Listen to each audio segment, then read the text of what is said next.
Ready? Start.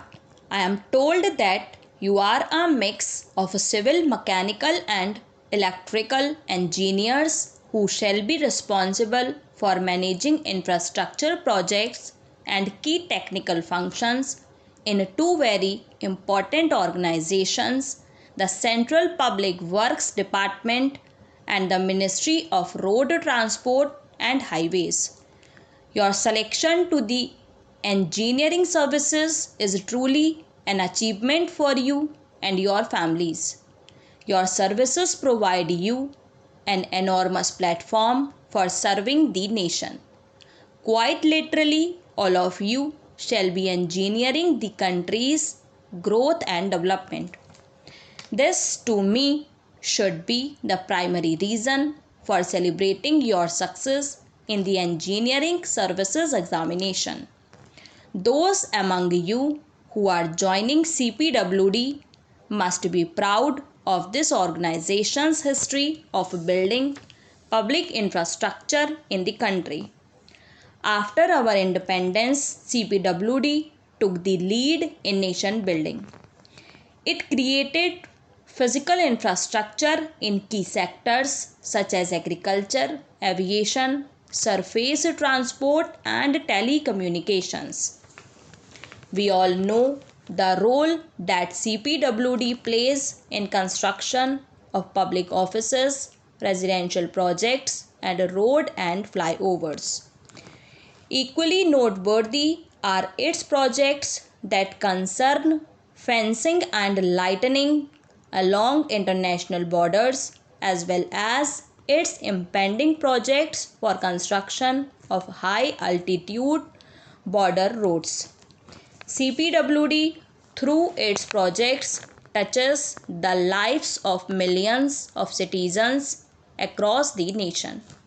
We at Rashtrapati Bhavan to see CPWD in action every day as it works for the maintenance and upkeep of this national building.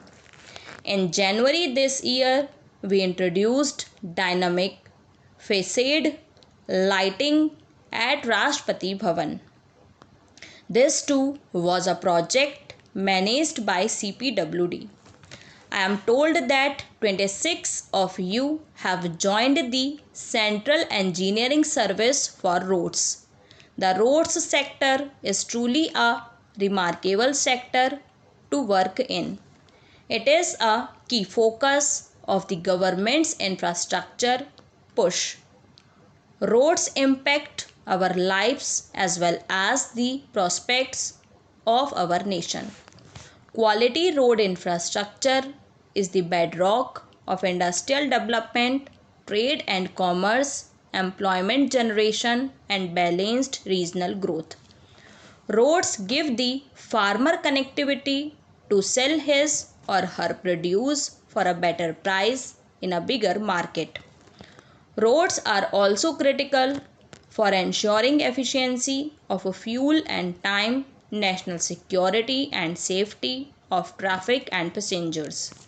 All of you have the responsibility of ensuring that through a network of high quality highways and roads we became an increasingly connected nation, both internally as well as externally with our neighboring countries. As future leaders of our infrastructure projects, I call upon each of you to practice engineering with a social conscience. For instance, ensure that the public infrastructure you build, be it offices, residences or roads, is accessible to our differently abled fellow citizens. While formal codes in this regard may exist, the projects on the ground need to do more to ensure ease of accessibility. This aspect should not be treated as an add-on to an infrastructure project, but should become integral to planning and implementation. As young engineers, you are all aware of the ills of climate change and the benefits of energy efficiency. All of you must ensure that buildings, roads, and other infrastructure you create are energy efficient and environment friendly. I am happy to know that CPWD has taken initial steps towards construction of net zero energy green buildings. It should strive to ensure that green buildings become the norm.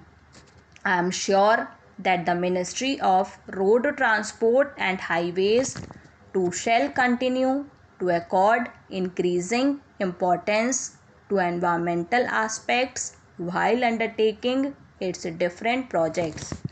All of you have joined institutions that provide you a unique opportunity to serve the nation and touch the lives of millions of fellow citizens each day.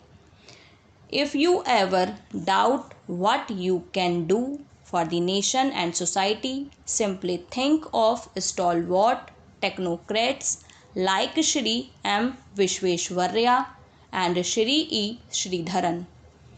Like them, nurture a spirit of innovation and emerge as solution providers in the midst of challenges.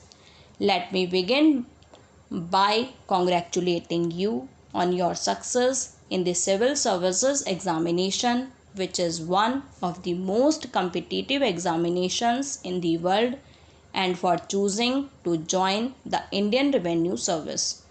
The 159 officer trainees before me represent the best of young India. In two cases, they represent the best of young Bhutan, our neighbor and closest friend. A special welcome to the officers from Bhutan. Reviewing the profile of your batch, I am struck by the diversity. You come from 22 different states and union territories, and between you speak at least 21 languages. You come from diverse backgrounds with over 100 being either engineers or doctors. I note that two of you are qualified chartered accountants and so have seen the tax office from the other side. A third of the officer trainees are women. This is creditable but only a work in progress. I look forward to the day when half the strength will be made up of women officers. Your service plays a pivotal role in collection of direct taxes such as income tax, corporate taxes, and wealth tax. Tax revenue is a reflection of the health of the economy. It also pays for developmental and infrastructure projects and for nation building. From 2000 to 2001, the first year of the millennium, to 2016 to 17, the share of direct taxes in overall tax collection of the union government has gone up from 36% to just short of 50%. Given these expectations from you are high. India is the world's fastest growing major economy. Over the coming decade, its GDP is expected to more than double. This will create more opportunities all around. It will increase tax revenues and enhance challenges for you. You will need to address the challenges while facilitating the economic engine of our country. Your success will determine both your individual future as well as the trajectory of the Indian economy.